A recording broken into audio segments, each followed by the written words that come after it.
போன தடவை வந்து மறுரூபம் நீங்கள்லாம் ஆயிட்டீங்க இல்லையா அப்படின்னு ஒரு குண்டு ஒன்று வைக்கிறேன்னு சொன்னேன். அப்போ அதில் பார்த்தா 5 பேர் மட்டும் அரை கை முக்கா கையை தூக்கி இருந்தாங்க, நாங்கள் ஆயிட்டோன்னு. மீதி ஒரு 25 பேர் வந்த 30 பேரில் யாரும் கை தூக்கல. அப்படின்னா நம்ம ஆவலை. அப்போ அதுக்கப்புறம் அதை நான் சொல்லிட்டு முடிச்சுட்டு நான் போயிட்டேன்னா திருப்பியும் ஒரு காரியத்தை என்ன ஆண்டவர் என்கிட்ட திருப்பி நான் சாதாரண உட்காந்து சொல்ல ஜெபம் பண்ண சொல்ல தேவனை பற்றி சிந்திக்க போது ஆண்டவர் சொல்றாரு, அப்போ மறுரூபம் ஆயிட்டேன்னா இப்போ அவங்களுக்கு எல்லாருக்குமே ஒரு டவுட் இருக்குது. இவரு நம்ம ஆவலை நினைச்சது இவர் ஆயிட்டேன்றாரு. புரியுதா? ஒரு 5 பேரை சந்தேகத்தை தான் தூக்கினா, மீதி 25 பேர் தூக்கல.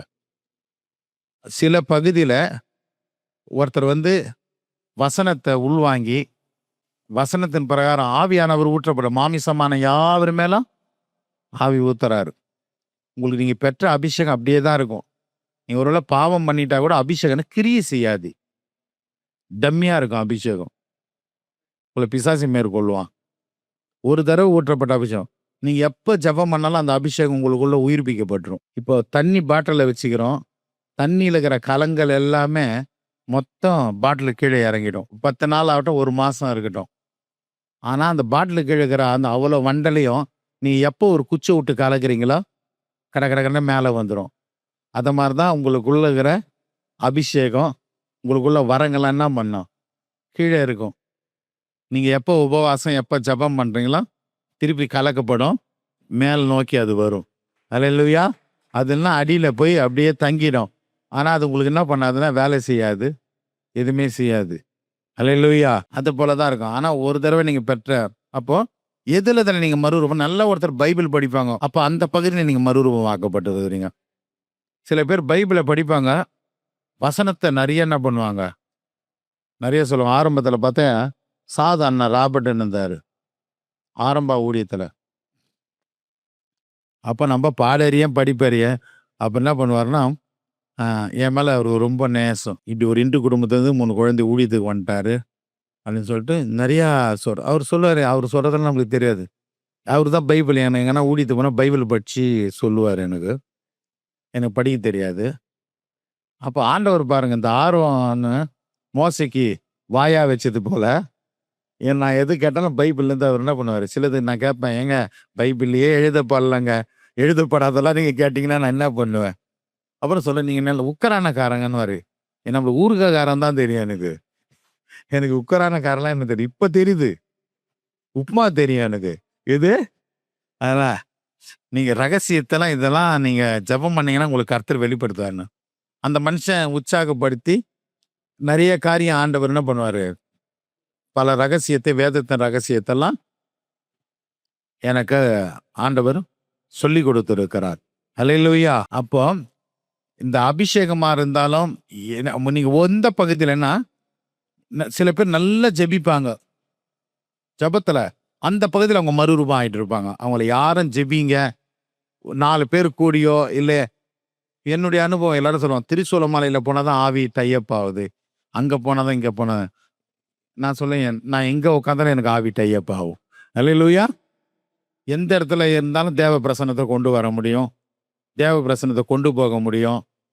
மலை மேலே தான் அப்படின்னு கிடையாது.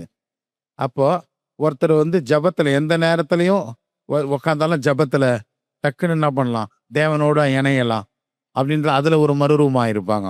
சில பேர் பார்த்தா பைபிள் வசந்த மறுரூபம். அப்போ அவர் என்ன பண்ணுவார்னா, அந்த ராபர்ட் என்றவர் என்ன பண்ணுவார்னா ஒரு 50 வசனத்தை எழுதி கொடுத்துட்டாரு. நீங்க என்ன பண்ணுங்க, எப்ப பாரு இந்த நீங்க பைபிள் படிச்சு வசனமே சொல்லாத. இப்போ வந்து உதிர்னா கூட வசனமா உதிர்றோம், புரியுதா? உதிர்னாலும் வசனமா உதிர்றோம். அப்போ என்னன்னா கதையா சொல்லுவோம் பைபிள்ல. பெதஸ்தா குளத்துல இயேசு போனா அந்த இயேசு பெதஸ்தா குளத்துல நடக்கிறதுலேயே பிரசங்கம் பண்ணி முடிச்சிடும். அவர் சொன்ன நல்லா பாருங்க, ஆசனுபவத்துல வசனம் தெரியும்னா 50 வசனத்தை இவ்வளோ பெரிய சின்ன ஒரு இவ்வளோண்டு காடு போட்டு 50 வசனத்தை எழுதி கொடுத்துட்டாரு. அதுல மனப்படம் வானமும் உறைந்த மழையும் பூமியில இறங்கி வந்து விதைக்கணும் விதையும் புசிக்கணும் ஆகாரத்தை எப்படி கொடுக்கிறதோ என் வாயிலிருந்து புறப்படுகிற வார்த்தை அது வெறுமா திரும்பாது, நான் நினைத்த காரியத்தை செய்து முடித்து விட்டு என்னிடத்தில் திரும்பும். அந்த 50 வசனத்துல படிச்ச ஒரு வசனம் தான் இந்த வசனம். அல்லேலூயா. அப்போ ஒரு 50 வசனத்தை காலையில் எழுந்தா மோதி அடிக்கும் எல்லாம் ஏசையால வாக்குத்தத்தம் கொஞ்சம் இது நிறைய பாவத்தை குறிச்செல்லாம் ஒரு 50 வசனத்தை எழுதி கொடுத்துரு. இந்த 50 வசனத்தை நல்லா படிச்சு படிச்சு படிச்சு பண்ண காலையில ஒரு தடவை, மத்தியானம் ஒரு தடவை, நைட்டு ஒரு தடவை பாக்கெட்லயே போட்டுக்கலாம். பாக்கெட் டைரி மாதிரி. அல்லேலூயா. ஏன்னா நாய் வேஷம் போட்டாலும் நடிகன் ஆயிட்டேன்னு நான். நாய் வேஷம் போட்டாலும் கொலைச்சே ஆகணும். கொலைக்கு தெரியல. அவர் பார்த்தாரு, நல்லா பேசுறீங்க, எல்லாம் செய்றீங்க, வசனம் மட்டும்தான் உங்களுக்கு தெரியல. ஒரு 50 எழுதி கையில கொடுத்துட்டாரு. அல்லேலூயா. அப்போ அந்த வசனத்தெல்லாம் என்ன பண்றதுன்னா மனப்பாடம் பண்ணீங்கன்னு நீங்க மனப்பாடமா உள்வாங்கி வசனத்தை பேசுனா இன்னும் நல்லா பேசுவீங்க. அப்போ நம்ம ஊழிய வர வச்சிட்டாரு.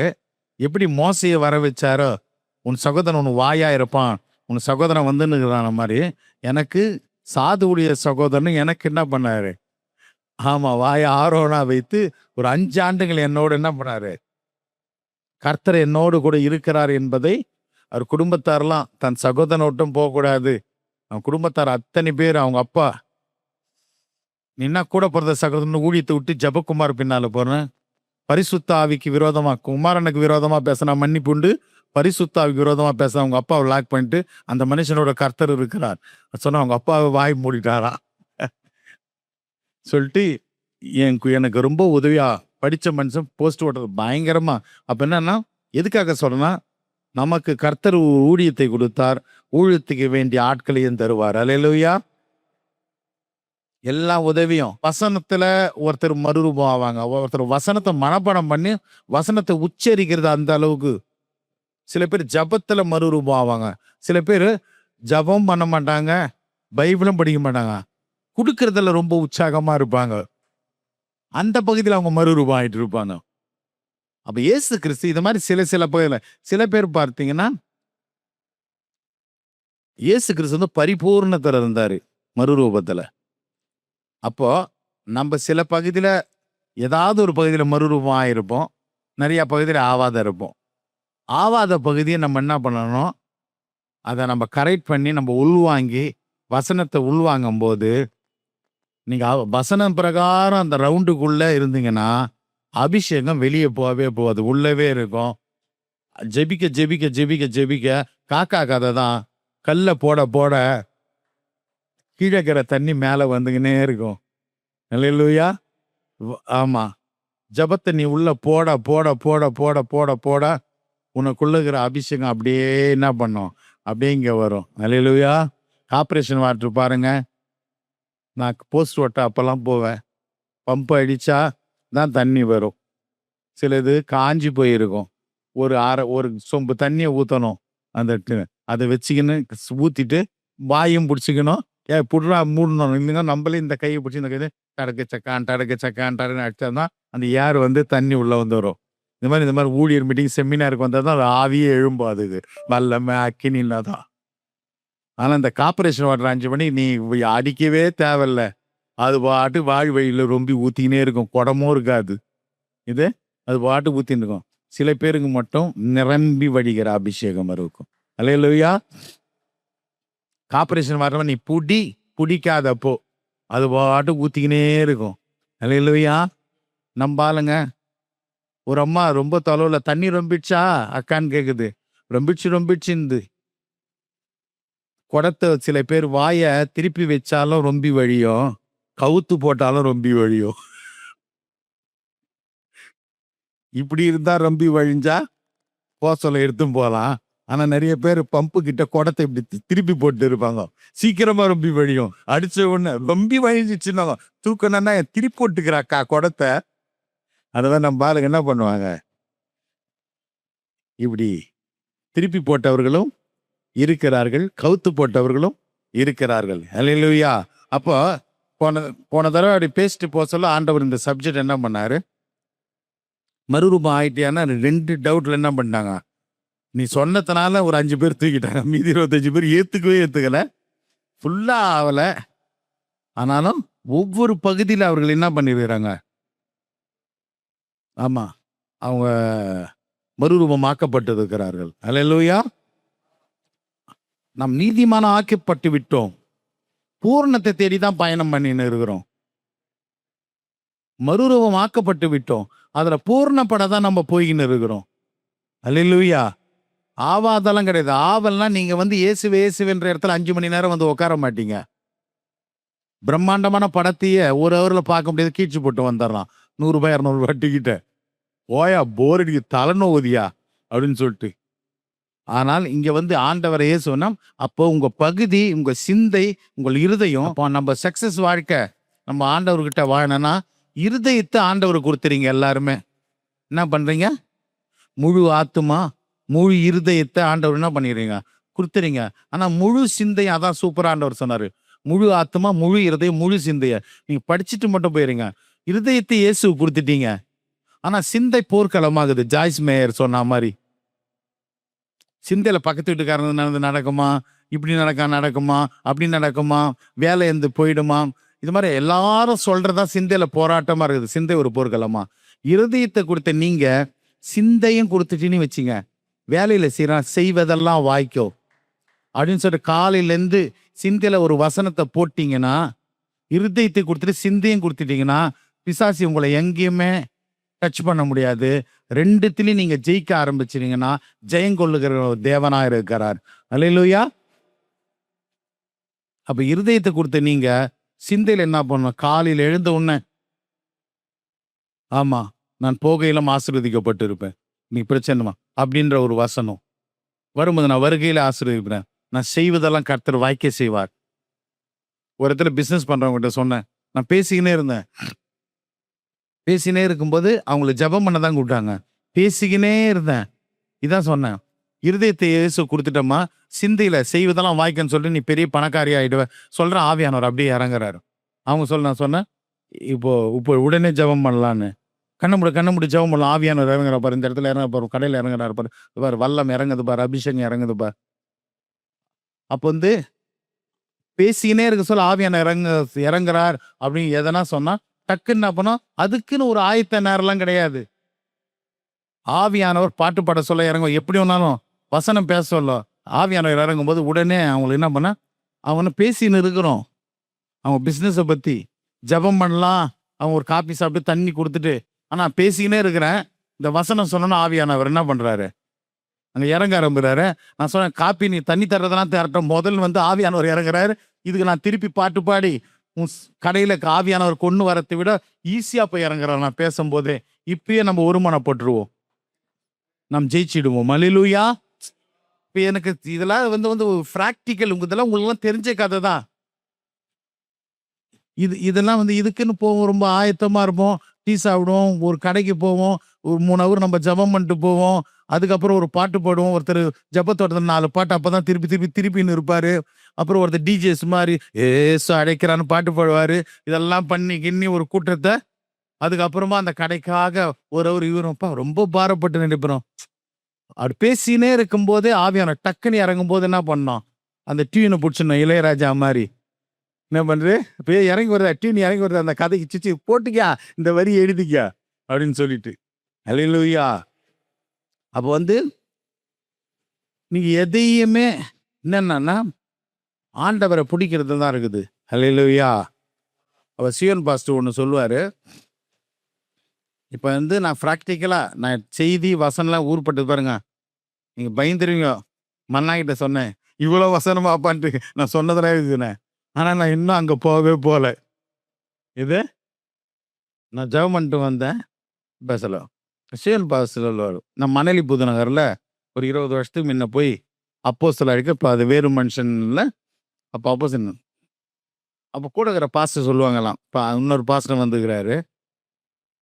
அவங்க என்ன சொல்லுவாங்கன்னா, ஓ ஜபக்குமார் ஒன்றையும் நான் போக சொல்லன்னா கொஞ்சம் லீடர்ஷிப் தலைமைத்துவத்தில் நான் இருப்பேன். இப்போ அவங்க அதுக்கு அடுத்த மாதிரி, இப்போ நான் இல்லைன்னா என்ன பண்ணுவாங்க அந்த இடத்துல. ஆமாம், முத்துராமன் தான் ஒரு படத்தில் ஹீரோவாக இருப்பார், எஸ்எஸ்ஆர் தான் இருப்பார். அங்கே சிவாஜி வந்துட்டா சிவாஜி தான் ஹீரோவாக இருப்பார், அவங்க செகண்ட் ஹீரோவாக ஆகிடுவாங்க. அப்போ ஜபக்குமார் கிட்ட ஒரு விசேஷம் ஒன்றும் இல்லையா, அவருக்கு இந்த ஆவியானவர் இறங்குறது கரெக்டாக தெரியுதியா, அவருக்கு பேசிக்கினே இருக்க சொல்ல தோ ஆவியானவர் இறங்குறா, பால் மேலே இறங்குறார், மேத்தி மேலே இறங்குறார், இவர் மேலே இறங்குறாரு. என்ன பண்ணுறாரு, அவர்கிட்ட மைக்கை கொடுங்கப்பா, அவர் ஆராதிப்பார் பண்றாரு. அவர் ஆராதிக்கும் போது ஆவியானவர் இறங்குறாரு, இவர்கிட்ட கொடுப்பான்றாரு. அதுக்கப்புறம் டக்குன்னு கரெக்டான நேரத்தில் வந்து அவர் வந்து மைக்கு வாங்குறாரு. மைக்கு வாங்கி அப்படியே அந்த இடத்துல அசைச்சிட்டு பேர் வாங்கின்னு போயிடுறாரு அவரு. அப்படின்னு சியோன் கிட்ட சொல்றாங்களாம். சியோன் சார் நான் சொன்னேன், அது தெரியறவன் தான் பெரிய ஆளு. ஹல்லேலூயா. ஆவியானவர் எங்க இறங்குறாரு, ஆவியானவர் என்ன பண்றாரு, இப்போ ஆவியானவர் யார்கிட்ட வராரு, யார்கிட்ட உட்கார்றாரு, இப்போ எங்க அப்படி உயல்றாரு, அந்த ஆவியானவரை தெரிஞ்சுக்கினா தான் நீ தலைவன். அக்கினியை இறக்கினவன் தான் தலைவன். என்ன தலைவா? ஹல்லேலூயா. ஆமா, பாகால் தீர்க்கதரிசி முன்ன, ஆமா எலியா ஒரே ஆள் வந்து 400 பேருக்கு சவால் விட்டு ஆண்டவர் அக்கினி இறக்குவாரு, அக்கினி இறங்குவாரு. அவங்களுக்கு ஒரு டைம் கொடுத்து ஆஃப் டேக்கு மேல இவரு டைம் எடுத்து இறக்குற உடனே இவன் தான்டா தலைவன். ஹல்லேலூயா. நெருப்புடா. ஹல்லேலூயா. இப்போ நீங்க பாருங்க, உற்சாகமா நீங்க கை தட்டி இப்படி கேட்கறதுனால தான் என்னால பேச முடியுது. ஹல்லேலூயா. திருப்பி இந்த சப்ஜெக்டுக்கு வந்துடுறேன். போன மாதம் பார்த்தா ஒரு 30 பேர் வந்தாங்க செமினார். நான் போனேன். முதல் மாதம் ரொம்ப எனக்கே திருப்தியாக வந்து மன்னா சொன்னேன், 3 மாதத்துக்கு ஒரு தடவை நடத்துப்பா, சும்மா பக்கத்தில் பார்த்துல செமினார். இல்லைப்பா ரொம்ப உற்சாகம், அது ஆண்டவர் மலை மேலே இறங்குறாரு, நோட்டீஸை போடுன்னு போட்டேன். போன தடவை சிஎன் வந்து, ஏன்னா அவர் தான் சாப்பாட்டு காசு கொடுத்தாரு 4000 ரூபா. ஆனால் அவர் வரல, உடம்பு சரியில்லை. ஃபோன் பண்ணி ஆவலாம் என்ன கிடையாது. நல்லா இருந்தது, நமக்கு ஏற்ற பிளாட்ஃபாரம் கிடைக்கலப்பா.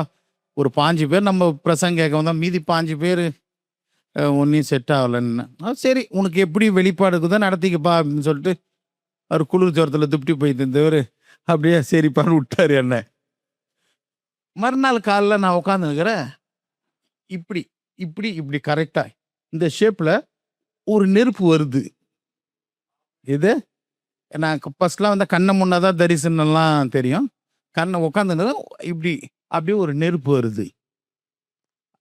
அப்போ சார் என்ன நெருப்பு வருது, ஒரு ஆண்டவர் செமினாருக்கு 50 பேரும் தலைவனும் 102 பேரை எரிச்சாரு எலியா, அந்த அக்கினி இறங்குதா இல்லை பலிபீடத்தின் அக்கினி இறங்குதா அப்படின்னு சொல்லிட்டேன். அப்போ சொல்றேன், இதோ அக்கினியை போட வந்தேன், அது பத்தி எறும்படியா விரும்புகிறேன் அப்படின்னு ஒரு வசனத்தை கொடுத்தாரு. என்னாண்டவரை நெருப்புடா அப்படின்னாரு. இது ஹல்லேலூயா. அப்போ நான் சொன்னேன், செமினார் விற்கிற மாதிரி இல்லை, எனக்கு நமக்கு ஏற்ற மக்கள் வரும்போது பண்ணிக்கலாம், இல்லை நமக்கு ஏற்ற மக்கள் ஒருவேளை திருச்சியிலேருந்தெல்லாம் காஞ்சிபுரத்துலேருந்து அங்கே போய்க்கலாம் அப்படின்ற மாதிரி நான் ஒரு எண்ணத்தில் இருந்தேன். இப்போ மறுபடியும் சியோன் ஒரு 4 பேர் எண்ணூர்லேருந்து அமிச்சான். அவங்க போய் சொன்னான், ரொம்ப ரொம்ப நல்லா இருந்தது, நான் இரவு ஜெபத்தை கொடுத்தலாம். திருப்பி அவர் மறுநாள் ஃபோன் பண்ணியப்பா நீ வைப்பா, சாப்பாடு செய்ய எல்லாத்தையும் நாங்கள் பார்க்குறோம்ப்பா. ஒரு 10 பேர் உனக்கு ஏற்ற மக்கள் வந்தால் நீ பேச மாட்டியா? ஆமாம், 50 பேர் வந்தால் தான் பேசுவா. 30 பேர் வராங்கல்ல, ஒரு 10 பேருக்காக ஒரு 4 பேர் நல்லா இருக்குது, பிரயோஜனமாக இருக்குதுன்றான் அப்பான்னாரு. மறுபடியும் ஜான் பாஸ்டர் ஃபோன் பண்ணார். போன மாதம் இருந்தம்மா சூப்பராக இருந்த வார்த்தை அப்படி இருந்து இப்படி இருந்தது, நான் எழுந்து 2000 ரூபாய் தரணும் அங்கேயே சொல்கிறதுக்கு இருந்தேன். இந்த மாதம் நான் 1000 ரூபா கொடுத்தாரு சாப்பாட்டுக்காக.